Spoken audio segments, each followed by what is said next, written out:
Hey, welcome to the Backyard Professor Chess videos. What was it that made Paul Morphy's games so devastating? Bobby Fischer himself said Paul Morphy was the greatest combinational player ever. Well, here's a game of his that he played against a G.A. Marian, and he's given him Queen-Knight odds. He's playing without his Queen-Knight. So let's take a look at Morphy's unique power of combination.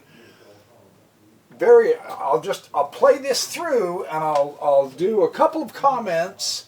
I mean, you can just see it literally unfold. I would just about give my eye teeth to have his brain power. Man, he was so good. Pawn takes pawn immediately. Okay, good. We've got that taken care of. Knight, bishop 3. Stopping the pawn from moving, yes. And then pawn to king, knight 4. So not a big fight for the center just yet. Morphy is the first one to seriously start taking control of the center. Again, a major theme in Paul Morphy's game. Just take that to heart. Really, truly. Pawn knight 5. Pawn queen 4. Seriously, this is significant. When an opponent is attacking on a wing, you return attack in the center. It's how Bobby Fischer got so strong. He took after Paul Morphy. He played through Paul Morphy's games and he said, aha, that's the secret. Yes. Sincerely. Well, he lost his knight. Is Morphy blind, drunk, crazy, stupid, or what? No, he's a chess master. Watch this. This is incredible. At this point, you're down 2 pieces, no knights, and there's only been 5 moves in the game. I would be sweating bullets, man. But watch. Queen takes the pawn. Whoops. Poor pawn, I fell right on the floor. Who has dominating the center? I'm going to point that out because that's critical. And I know you say, yeah, we've already heard that. Watch. Watch. Watch. Watch. Pawn, queen 4. Finally hitting the center. What does Morphy do? He completely takes over the center. He takes the silly pawn, of course. Yeah, nice outpost, actually. Really, truly. Not bad. Now, oh, where am I? Come on. Oh, yes. Pawn, queen, bishop 3. So now Morphy's going to have to back off. No, he's not. Check. Observe. What do you see looking at this position? You know, Jeremy Selman says you really do need to read the position. Now I'm finding Artur Yusupov also really makes that a big issue. Really, it's a big issue you got. I didn't invent it this way. This is what the teachers are telling us. So I'm passing on the information to you in my desire to improve my own chess and share my journey with you. There's nothing here. It's wide open. Have you heard the term open season? That must have been ringing in Paul Morphy's head at this point, because now it's a cakewalk. All because, now this is a direct cause and effect, and I want to point this out. He only, and then my heater. He only tried for the center with 1 pawn push. Everything else has been on the side and it opened it up. Hang on, I'll be right back. Oh, that stupid heater. I do this almost every time. Just drives me nuts. Drives me nuts, I tell you. It's not fair to be so absent-minded. I'm the absent-minded backyard professor. Or the backyard absent-minded professor, or something like that. See, I use backward technology to show my chess journey, why don't I go back to the old wood-burning stove instead of that electric heater? Well, electricity's easier. Anyway, where was I? Yes, the bishop took the pawn check. Wow. Wow. And there is nothing else he can do except take it with the king. Right? That's the weakest square. There you go. King take bishop. Problem solved. Queen to rook 5. Check. He's cutting off the retreat, so the king must come forward.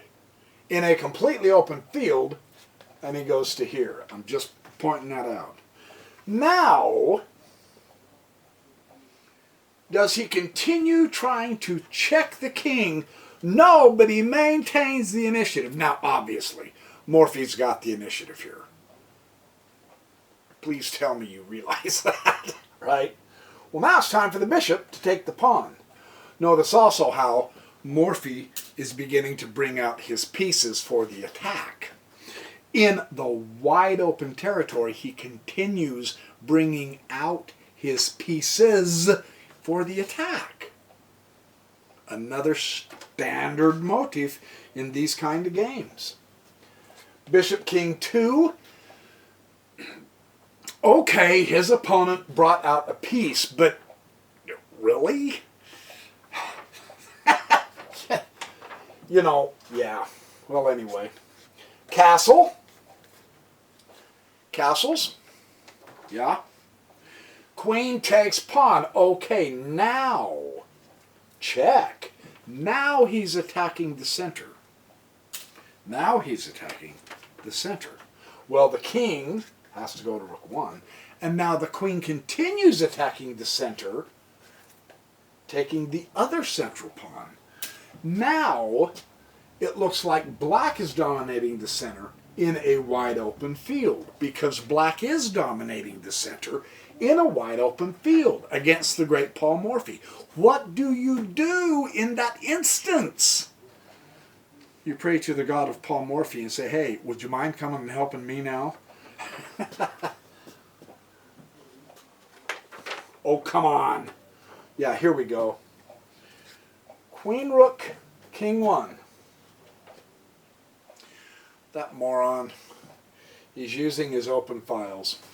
What a weak way to play chess. Right? Yeah. You know it.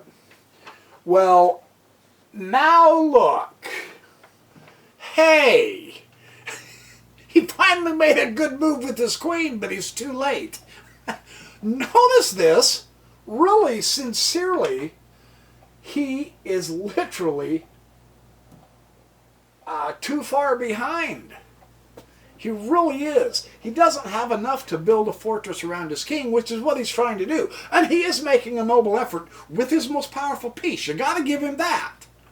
Yeah? Okay. Okay. We're good with that? Okay. Queen knight 3. Rook takes bishop check. Because, of course, every grandmaster, every amateur, and every viewer of the Backyard Professor Chess videos knows that it's the worst thing you can do to put your rooks on open files and then use them to attack. Nobody does that. Virtually nobody. In every good game of chess you'll see, they never develop their rooks or use them. Right? That's sarcasm. Just to let you know. Yeah, right. So, king comes to bishop 1. And bishop comes here to give him a discovered check once he moves his rook down here to take the queen, except for one problem. He gives him discovered check from here, the other open file, which is virtually useless in chess.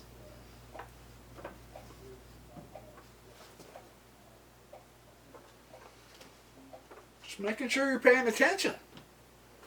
Well, I mean, the problem solved. Knight to king, bishop 3. Except for one minor problem. Now the other rook uses the other file very incorrectly. Grandmasters don't do it this way. To go check.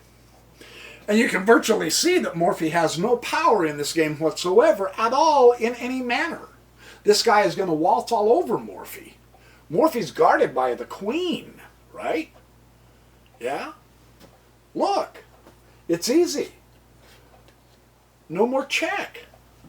Just take it with your most powerful piece and cause your opponent to quake and tremble with all of his powers around you, coming at you through open files. Checkmate. And observe the common theme. Back then, though, they weren't as adept at chess. This is more or less a club chess, you know.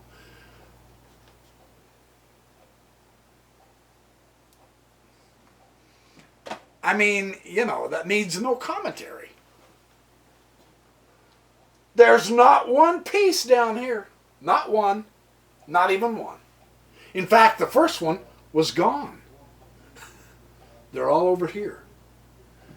He transferred it. Interesting. He transferred all of his pieces over there, and just by pure coincidence and luck, he won the game. Vintage Paul Morphy.